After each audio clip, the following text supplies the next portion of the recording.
سلام دوستان، خوش اومدید به این ویدیو. قراره که داخل این ویدیو بودجه سال آینده چنل رو تعمین کنیم از طریق شرط بندی. همونطور که می‌بینید روی شرط بندی ورزشی 1 میلیون گذاشته بودم رو برد النصر و خدا رو شکر جفتش برنده شدم و بازی النصر 2.5 میلیون و بازی ایران 4 میلیون پول گیرم اومد. یکاش پولا واقعی بود ولی خب پولا همش پول بازیه. به هر حال قراره که با این پولا بریم امروز خور بازی کنیم. بازی که می‌خوایم امروز بازی کنیم اسمش از بلک جک یا 21.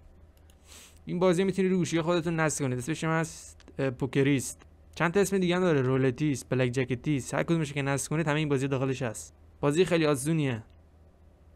به همون راحتی که میتونید پول در بیارید به همون راحتی هم پولتون از دست میره. فرقی نمیکنه. جفتش سریع اتفاق میفته. به هر حال بازیش اینطوریه که اون خانمی که اونجا میبینید بهش میگن دیلر. اون کارتا رو بین ما پخش میکنه و به هر بازیکن 2 تا کارت میده، به خودش هم 2 تا کارت میده. کارتای ما معلومه ولی یکی از کارتای خود دیلر معلوم نیست.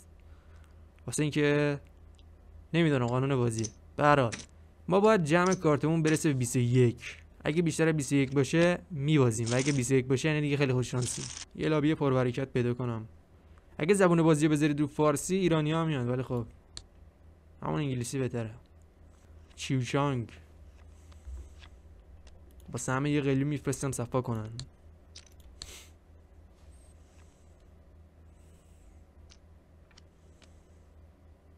میترسم دابل کنم بشه 22 ببازم.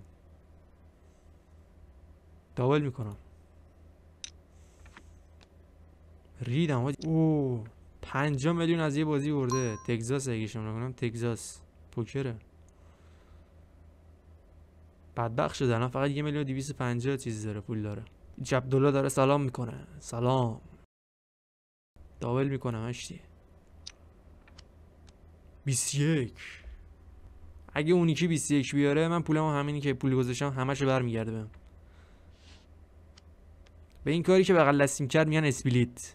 اگه 2 تا کارت 10 2 تا کارت 9 و 9 2 تا کارت مثلا کی و کیو 2 تا جی و جی اینا با هم بیاد اینا امتیازشون 10 دیگه. میتونی کارتاتو 2 تا کنی، یه پول بذاری کارتاتو 2 تا کنی.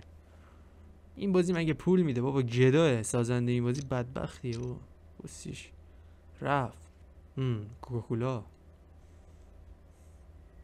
50 کی واسه شروع بازی کافیه. لیچ عبدالله ناراحته. همه پولشو باخت. 200 کی دابل. بلوت بازی ایران و ژاپن الان ثروت خیلی زیادی دارم، بخاطر میخوام همش رو بازی کنم. همینطور النصر اینتر میامی 2 ماچ رو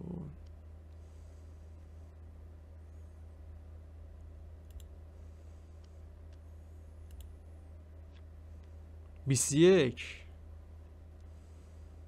تمومه. 400 کی بردم. حتی در از 200 کی بردم چون 200 کی گذاشتم. ما رو یه همچی حالتی.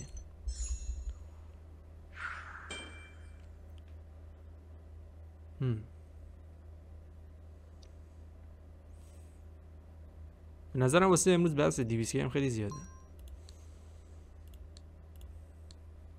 بریم خود رولت بازی کنیم.